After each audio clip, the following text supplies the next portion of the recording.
Hello everyone, you are watching Hindi medium YouTube channel. आज के इस वीडियो में हम डिस्कस करेंगे अरस्तू के नागरिकता संबंधित विचारों के बारे में।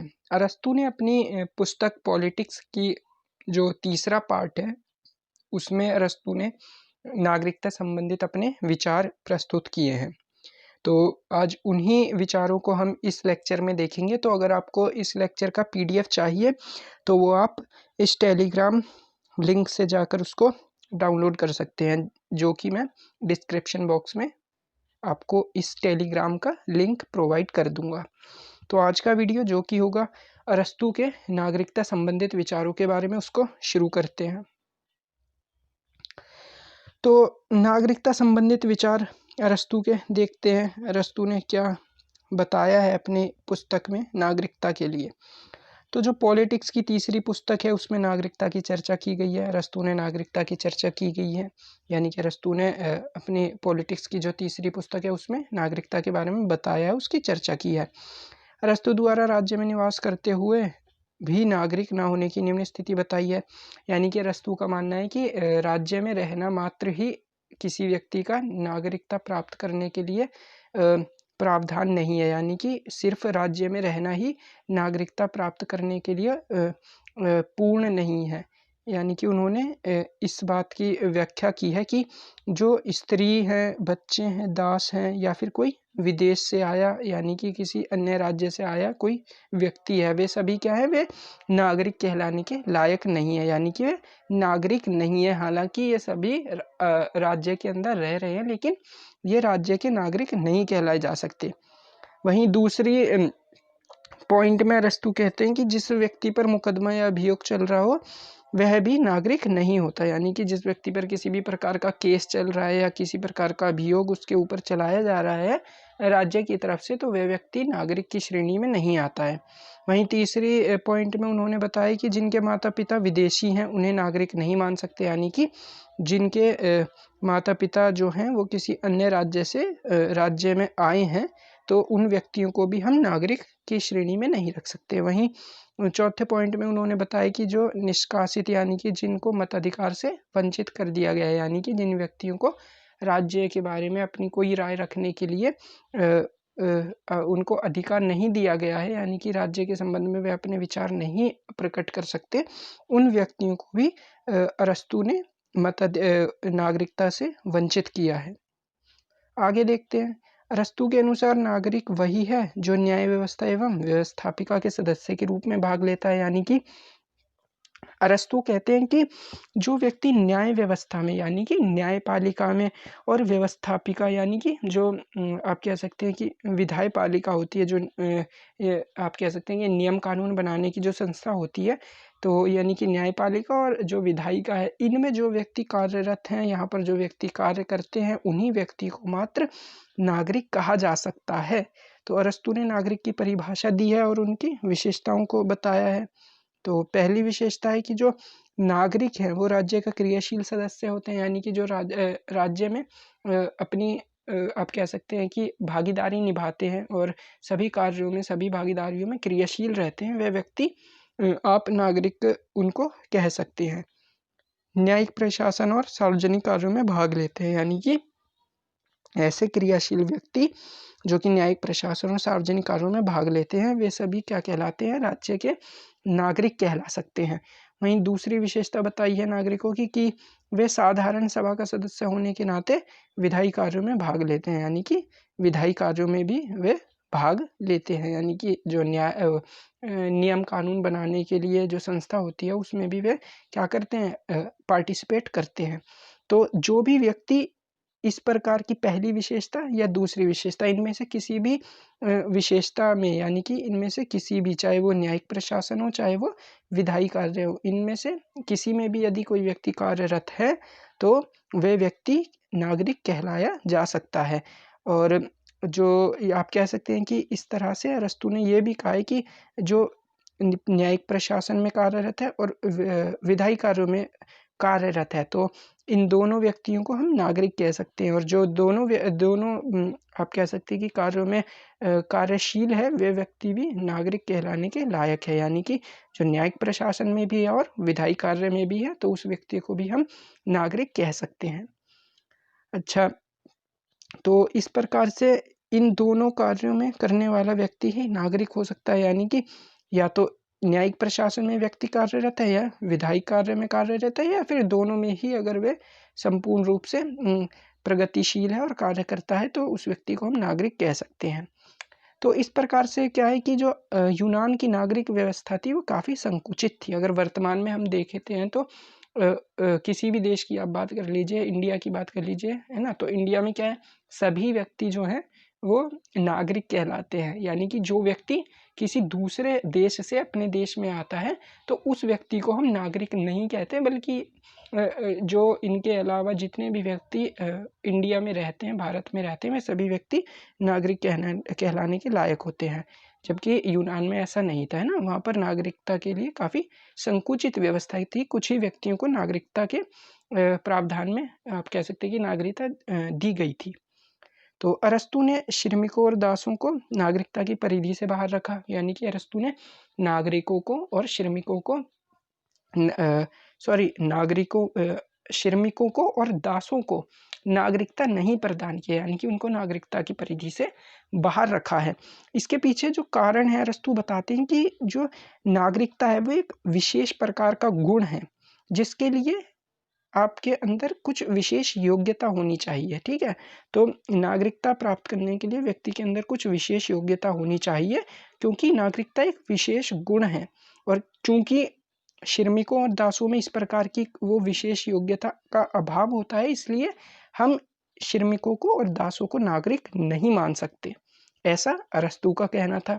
नीति निर्धारण और न्यायिक कार्यों में भाग लेने के लिए उच्च नैतिक और बौद्धिक स्तर की आवश्यकता होती है, क्योंकि उच्च नैतिक यानी कि जो भी न्याय से संबंधित कार्य होते हैं, या आप कह सकते हैं कि विधायिका से संबंधित कार्य होते हैं, उनमें एक उच्च नैतिक यानी कि हाई मोरालिटी की आवश्यकता होती है। व्यक्ति के अंदर हाई मोरालिटी, उच्च नैतिकता होना चाहिए।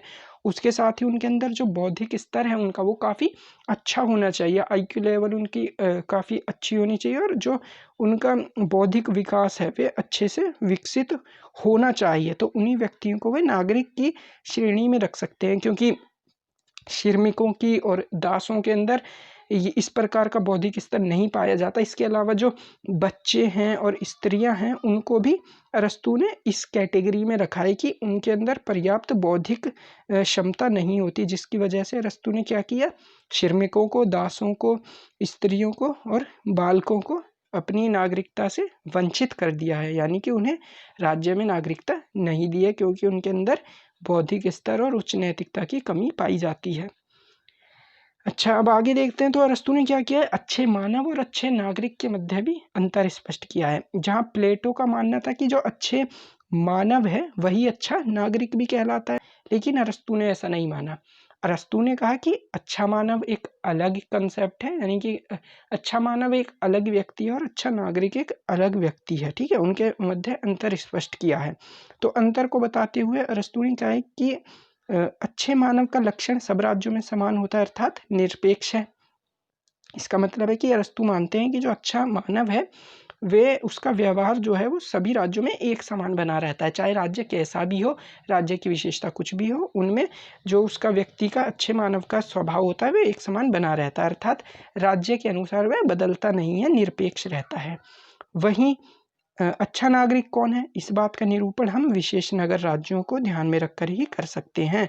तो अरस्तू का मानना है कि जो अच्छा नागरिक है, उसकी पता यानी कि उसका निरूपण, उसका पता आप किस प्रकार कर सकते हैं, वो नगर राज्यों के अकॉर्डिंग बदलता रहता है। यानी कि जो राज्य की विशेषता है, जिस प्रकार का राज्य है, उसके अनुसार जो अच्छा नागरिक है, उसकी जो बिहेवियर है, वो भी, व्यवहार है, वो भी बदलता रहता है। यानी कि अच्छा नागरिक राज्य के साथ अपने व्यवहार में परिवर्तन करता है, जबकि अच्छा मानव एक समान प्रवृत्ति का बना रहता है।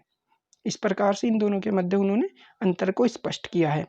अच्छा, अब आगे वो बताते हैं कि जो अच्छा मानव है, अच्छे मानव का शील ज्ञान पर आधारित है। जबकि जो अच्छा नागरिक है उसका शील मत पर आधारित है, यानी कि जो अच्छा नागरिक होगा वे राज्य में क्या करेगा, अपने मत दे सकेगा, यानी कि अपनी राय रख सकेगा।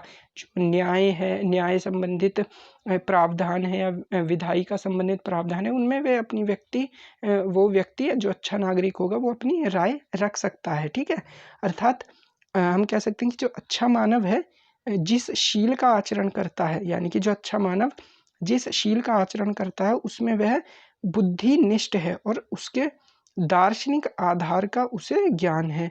किंतु जो अच्छा नागरिक होता है वो सामाजिक परंपरा को देखते हुए ही वह अच्छा बनने का प्रयत्न करता है, यानी कि जो अच्छा नागरिक है वो राज्य की सामाजिक परंपराओं या आप कह सकते हैं कि राज्य की विशेषताओं के अनुसार अपने आप को ढाल लेता है और उसके अनुसार अपने व्यवहार को परिवर्तित कर लेता है। तो इस प्रकार का व्यक्ति कैसा कहलाता है, वो अच्छा नागरिक कहलाता है। लेकिन जो अच्छा मानव होता है उसका व्यवहार जो होता है वो सभी राज्यों में एक समान बना रहता है, उसमें कोई अंतर नहीं होता राज्य के अनुसार। इस प्रकार वह अच्छा मानव है, जबकि अच्छा नागरिक राज्य के अनुसार अपनी प्रवृत्ति बदलता है। ठीक है, तो आगे देख लेते हैं इन दोनों के मध्य क्या अंतर था, यानी कि नागरिकता पर जो प्लेटो के विचार थे और जो अरस्तू के विचार थे, इनके मध्य क्या क्या अंतर आप कह सकते हैं। तो देख लेते हैं। नागरिकता संबंधी विचारों में प्लेटो की अपेक्षा अरस्तू अधिक संकुचित प्रतीत होता है। इसका मतलब क्या है कि जहां प्लेटो ने सभी लोगों को नागरिकता दे दी, जो प्लेटो का आदर्श राज्य था, प्लेटो ने अपने आदर्श राज्य में नागरिकता के बारे में कोई सच अपने विचार नहीं रखे। जैसा हमने पिछले लेक्चर्स में जो प्लेटो से रिलेटेड हमने लेक्चर्स किए थे उसमें कहीं पर भी प्लेटो ने नागरिकता संबंधित अपने विचार नहीं दिए, यानी कि उनका मानना था कि राज्य में जो भी व्यक्ति रह रहा है वह उस राज्य का नागरिक ऑटोमेटिकली बन जाएगा। लेकिन जो अरस्तू के विचार हैं नागरिकता के बारे में वे काफ़ी संकुचित हैं, काफ़ी कंसाइज हैं। उनको हम ये नहीं कह सकते कि अरस्तू सभी को नागरिकता देते हैं, क्योंकि अरस्तू ने अत्यधिक लोगों को यानी सर्वाधिक लोगों को नागरिकता से वंचित कर दिया है। तो जो पहला अंतर है इन दोनों के मध्य वो है प्लेटो ने राज्य के सभी व्यक्तियों को नागरिकता प्रदान की है, जबकि अरस्तू नागरिकता के संबंध में काफ़ी संकुचित है। आगे चलते हैं। दूसरा अंतर देख लेते हैं। प्लेटो का मानना था कि एक अच्छा व्यक्ति अच्छा नागरिक है, यानी कि प्लेटो ने अच्छे व्यक्ति और अच्छे नागरिक के मध्य कोई अंतर स्पष्ट नहीं किया, यानी कि जो व्यक्ति अच्छा है वही अच्छा नागरिक भी होगा। लेकिन अरस्तू ने क्या किया, दोनों के मध्य अंतर स्पष्ट किया, यानी कि अच्छा व्यक्ति अलग है और अच्छा नागरिक अलग है ना। जैसा कि हमने पिछले स्लाइड में देखा अच्छा मानव कौन है और अच्छा नागरिक कौन है, इस प्रकार से उन्होंने दोनों के मध्य अंतर स्पष्ट किया, जबकि प्लेटो ने ऐसा अपने रिपब्लिक में नहीं किया था। तीसरे अंतर को देख लेते हैं। प्लेटो ने शासन की व्यवस्था कुछ लोगों को सौंपी है, जबकि अरस्तू के अनुसार शासन की योग्यता अधिक लोगों में व्याप्त है। यानी कि प्लेटो ने अपने आदर्श राज्य में शासन की व्यवस्था किसको सौंपी थी, जैसा मैंने आपको बताया था प्लेटो वाले लेक्चर्स में, तो प्लेटो ने अपनी शासन की व्यवस्था दार्शनिक राजा के हाथों में सौंपी थी। लेकिन अरस्तू ने जो अपनी शासन व्यवस्था है राज्य में वो कई लोगों के पास सौंप दी है, यानी कि जो व्यक्ति राज्य में नागरिक है वे सभी नागरिक शासन व्यवस्था में अपना योगदान देते हैं। यानी कि अरस्तू ने शासन व्यवस्था एक व्यक्ति के हाथ में सौंपी, वहीं अरस्तू ने कुछ लोगों के हाथों में उस शासन व्यवस्था को सौंपा है। ठीक है, तो आगे देख लेते हैं। चौथा अंतर क्या है। अरस्तू के अनुसार केवल विधि निर्माण और न्याय कार्य में भाग लेने वाले ही नागरिक हैं। प्लेटो ने ऐसी कोई व्यवस्था नहीं की है, यानी कि जहां अरस्तू ने कहा है कि जो व्यक्ति विधि निर्माण यानी कि विधायिका में कार्यपालक है, यानी कि विधायिका में कार्यरत है, कार्य करता है, और इसके अलावा न्यायपालिका में भी, न्याय प्रशासन में भी अपनी भूमिका निभाता है, वही व्यक्ति नागरिक है। लेकिन प्लेटो ने ऐसी कोई व्यवस्था नहीं की, क्योंकि प्लेटो के अनुसार राज्य के अंदर रहने वाले सभी व्यक्ति नागरिक होते हैं। तो अब आगे देख लेते हैं। जो व्यक्ति अरस्तू के अनुसार नागरिक बनने के लायक है वो वास्तव में प्लेटो के अभिभावक वर्ग है, यानी कि अरस्तू के अनुसार जो व्यक्ति नागरिक बनने के लायक है, यानी कि अरस्तू ने जिन लोगों को नागरिक बनाया है या नागरिकता दी है, वे व्यक्ति वास्तव में प्लेटो के जो आदर्श राज्य था उसमें अभिभावक वर्ग बनने के लायक थे। यानी कि कहीं ना कहीं इन दोनों के मध्य समानता दिखती है। जो प्लेटो का अभिभावक वर्ग था, क्योंकि प्लेटो ने भी कुछ लोगों को ही अभिभावक वर्ग में रखा था, जबकि जो उत्पादक वर्ग था उसको अभिभावक वर्ग से अलग रखा था, यानी कि अभिभावक वर्ग में कुछ लोगों को शामिल किया था। ठीक उसी प्रकार से अरस्तू ने भी अपने जो नागरिकता दी है लोगों को, वे भी कुछ काफ़ी कम लोगों को नागरिकता दी है। तो इस प्रकार से अरस्तू का जो नागरिक बनने के लायक है वह वास्तव में प्लेटो के अभिभावक वर्ग है। ये एक तरह का सेंटेंस है जिसको आप अच्छे से ध्यान में रख सकते हैं, ठीक है। इसके ऊपर मैंने एक क्वेश्चन भी दिया है आखिर में, उसको आप अटेम्प्ट करिएगा। अब देख लेते हैं आलोचना, यानी कि नागरिकता संबंधित जो आलोचना थी, अरस्तू की नागरिकता संबंधित आलोचना के बारे में बात करते हैं। तो जो पहली आलोचना है वो है अत्यंत अनुदार और अभिजातंत्रीय, यानी कि अरस्तू ने नागरिकता के संबंध में उदारता नहीं दिखाई है और काफ़ी अनुदार है, यानी कि अरस्तू ने बेसिकली सभी व्यक्तियों को नागरिकता नहीं दी है, बहुत ही चुनिंदा लोगों को उसने नागरिकता दी है। और अभिजातंत्रीय यानी कि अरिस्टोक्रेसी या अभिजातंत्रीय मतलब बहुत ही कम लोगों के पास उसने क्या दिया, नागरिकता दी है, बहुत कम लोगों को, ठीक है। इसके अलावा जो नागरिकता संबंधित विचार है अरस्तू के, उनको हम विशाल राज्य पर लागू नहीं कर सकते। अब जैसे इंडिया है, यहाँ पर कितने 140 करोड़ के करीब लोग हैं, तो यहाँ पर अगर इस प्रकार की व्यवस्था या नागरिकता संबंधित विचार को अपनाया जाए जो कि अरस्तू ने दिए, तो लगभग 80 to 90% लोग तो नागरिकता से बाहर हो जाएंगे। तो ये कहीं ना कहीं आज के समय में प्रासंगिक भी नहीं है। दूसरी आलोचना देख लेते हैं। जो श्रमिक हैं, दास हैं, स्त्री और बच्चे हैं, इन सभी को नागरिकता से वंचित करना कहीं ना कहीं अमानवीय है ना, क्योंकि इतने सारे लोगों को अरस्तू ने क्या कर दिया, नागरिकता से वंचित कर दिया। तो ये मानवीय व्यवहार के विपरीत सा दिखाई देता है, इसलिए इसको क्या कहा गया है, ये अमानवीय है। तीसरी आलोचना, अरस्तू ने नागरिक और अनागरिक में अंतर ही नहीं किया, अपितु उन्हें राज्य का सदस्य भी नहीं माना। यानी कि अरस्तू ने नागरिक और अनागरिक के मध्य अंतर तो स्पष्ट किया है, ठीक है। अंतर स्पष्ट करने के साथ साथ अरस्तू ने क्या किया, उन लोगों को जिनको नागरिकता नहीं दी उनको राज्य का सदस्य भी नहीं माना है। यानी कि अरस्तू ने नागरिकता तो अधिकतर लोगों को दी नहीं है, उसके साथ साथ उसने ऐसे लोगों को सदस्य भी नहीं माना राज्य का। तो ये भी एक आलोचना है अरस्तू के जो नागरिकता संबंधित विचार हैं। चौथी आलोचना देख लेते हैं। नागरिक न्यायाधीश भी है और विधि निर्माण करने वाला भी, यह न्याय के मौलिक सिद्धांत के विरुद्ध है। तो नागरिक जो है वे न्यायाधीश भी बना दिया उसको, और उसी को विधि निर्माण करने वाला भी बना दिया। तो ये कहीं ना कहीं तो एक गैर कानूनी है, यानी कि जो बेसिकली जैसे कि होता है कि एग्जीक्यूटिव होती है, लेजिस्लेटिव होती है और जुडिशरी होती है, ठीक है। तो तीनों के मध्य अंतर होता है, ठीक। तो इस तरह से एग्जीक्यूटिव, लेजिस्लेशन और जुडिशरी, इन तीनों के मध्य अंतर पाया जाता है। तीनों एक दूसरे से क्या होती है, इंडिपेंडेंट होती हैं, ठीक है। तीनों से क्या होती है, इंडिपेंडेंट होती है। तो अगर कोई व्यक्ति आप कह सकते हैं कि लेजिस्लेशन में भी है और जुडिशरी में भी है, तो ये कहीं ना कहीं इंडिपेंडेंट, जो इन तीनों के मध्य जो अंतर स्पष्ट होता है, जो अंतर होता है उसको कहीं ना कहीं आप कह सकते हैं कि उसको इग्नोर किया है अरस्तू ने, और जो न्याय का मौलिक सिद्धांत होता है उसके भी विरुद्ध चले गए हैं, ऐसा अरस्तू का मानना है।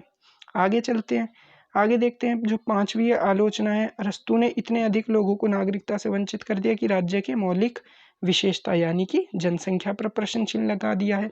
यानी कि कहने का क्या मतलब है कि अरस्तू ने अपने जो राज्य है उसमें दास को, श्रमिक को, बालकों को, स्त्री को, सभी को नागरिकता से वंचित कर दिया। तो इससे क्या हो गया, लगभग आप कह सकते हैं कि 90% से ज़्यादा लोगों को अरस्तू ने क्या कर दिया, अपने राज्य से आप कह सकते हैं कि उनको नागरिकता नहीं दी, यानी कि राज्य में नागरिकता नहीं दी है। तो इससे क्या होगा, राज्य की जो जनसंख्या है उसमें कमी दिखेगी, क्योंकि जनसंख्या में उन्हीं लोगों को काउंट किया जाता है जो राज्य के नागरिक हैं। तो इस प्रकार से अब किसी भी राज्य की जो विशेषता होती है, जो मौलिक विशेषता होती है, वो होती है उसकी जनसंख्या, क्योंकि कोई भी राज्य तब तक राज्य नहीं बन सकता जब तक उसके अंदर जनसंख्या ना हो, लोग ना हो, व्यक्ति ना हो, ठीक है। तो अब क्योंकि अरस्तू ने नागरिकता बहुत चुनिंदा लोगों को दी है, तो इस प्रकार से क्या हो गया, राज्य में उनकी काफ़ी कमी हो गई है, जनसंख्या की काफ़ी कमी हो गई है, जिसकी वजह से जो राज्य कहलाने लायक होता है उस पर ही प्रश्न चिन्ह लग गया है, क्योंकि जनसंख्या की कमी होने से अरस्तू का राज्य की तरह बचा ही नहीं है, उस पर प्रश्न चिन्ह लगा दिया है। इसके अलावा जो छठी आलोचना है वो क्या है कि अनागरिकों के मन में राज्य के विरुद्ध असंतोष उत्पन्न होने से राज्य की स्थिरता पर संकट आ सकता है। यानी कि क्योंकि अरस्तू ने अधिकतर लोगों को नागरिकता से वंचित कर दिया है। तो जो लोग अनागरिक हैं यानी कि जिनको नागरिकता से वंचित किया गया है, उनके मन में राज्य के विरुद्ध असंतोष उत्पन्न हो जाएगा, यानी कि राज्य के विरुद्ध उनके अंदर एक द्वेष भावना पैदा होगी, क्योंकि उनको राज्य में नागरिकता नहीं प्रदान की गई। तो इससे क्या हो सकता है, इस राज्य की जो स्थिरता है, ठीक है, स्टेबिलिटी है, उस पर प्रश्न चिन्ह लग गया और कहीं ना कहीं इनके कारण से राज्य का पतन भी हो सकता है। तो ये कहीं ना कहीं राज्य के पतन का कारण बन सकता है, क्योंकि नागरिकों के मध्य जो उनके मन में असंतोष उत्पन्न हुआ है, उससे कहीं ना कहीं राज्य को काफ़ी ज़्यादा नुकसान हो सकता है। ठीक है, सातवीं आलोचना देख लेते हैं। अरस्तु की नागरिकता संबंधित विचार वर्तमान में पूर्ण रूप से अप्रासंगिक है। जैसा कि मैंने बताया था कि अरस्तु के जो नागरिकता संबंधित विचार हैं वो कहीं ना कहीं इर्रेलेवेंस है प्रेजेंट सिनारियो में, यानी कि अगर वर्तमान में देखें तो, क्योंकि वर्तमान में जनसंख्या बहुत अधिक हो गई है और यदि अरस्तु के नागरिकता संबंधित विचारों को अपनाया जाए तो बहुत सारी जनसंख्या नागरिकता के क्षेत्र से बाहर हो जाएगी, जो कि एक कहीं ना कहीं बहुत अनुचित, आप कह सकते हैं कि एक अनुचित कार्य होगा इस तरह से किसी भी व्यवस्था को अपनाना वर्तमान समय में। तो वो कहीं ना कहीं इर्रेलेवेंस है, अप्रासंगिक हो गए हैं अरस्तु के विचार वर्तमान समय में। अब आठवीं आलोचना देख लेते हैं। आठवीं आलोचना में अरस्तु कहते हैं कि अरस्तु ने समाज पर आश्रित वर्गों की अवहेलना की है, यानी कि जो समाज के आश्रित वर्ग हैं, आश्रित वर्ग कौन होते हैं, जैसे कि बच्चे, ठीक है, बच्चे किस पर आश्रित होते हैं, अपने पेरेंट्स पर। स्त्रियां किस पर आश्रित होती हैं, पुरुषों पर। उसी तरह से जो दास होते हैं, श्रमिक होते हैं, वे अपने मालिक पर आश्रित होते हैं। तो कहीं ना कहीं इन आश्रित वर्गों की अरस्तु ने अवहेलना की है अपने नागरिकता संबंधित विचारों में। ठीक है, तो आगे चलते हैं। तो ये था आज का आपका पूरा लेक्चर, जिसमें हमने डिस्कस किया अरस्तु के जो नागरिकता संबंधित विचार थे उसके बारे में। तो उससे रिलेटेड मैंने आपको एक क्वेश्चन दिया है, इसको आप घर पर ट्राई कर सकते हैं। तो क्वेश्चन क्या है, क्वेश्चन है अरस्तु के नागरिकता संबंधित विचारों की तुलना करते हुए बताएं कि किस प्रकार वह प्लेटो के अभिभावक वर्ग से समानता रखते हैं। 250 वर्ड्स में बताना है आपको। जैसा कि मैंने स्लाइड्स में आपको इससे रिलेटेड हिंट दिया था कि जो प्लेटो का जो अभिभावक वर्ग है उसमें वे व्यक्ति आ रहे हैं जो कि अरस्तु द्वारा जिनको नागरिकता प्रदान की गई है। तो इस क्वेश्चन में आप कैसे अटेम्प्ट कर सकते हैं, पहले तो आप अरस्तु के जो नागरिकता संबंधित विचार हैं उसके बारे में बता सकते हैं, फिर आप उसकी तुलना कर सकते हैं कि किस प्रकार से जो प्लेटो थे उन्होंने अपने जो अभिभावक वर्ग था उसमें काफ़ी कम लोगों को शामिल किया। उसी प्रकार से जो अरस्तु हैं उन्होंने भी अपने जो आप कह सकते हैं नागरिकता संबंधित विचार है उसमें काफ़ी कम लोगों को शामिल किया है। ठीक है, तो इसको आप अटेम्प्ट कर सकते हैं घर से। तो आई होप आपको वीडियो अच्छा लगा होगा। So thank you so much for watching this video. Have a nice day.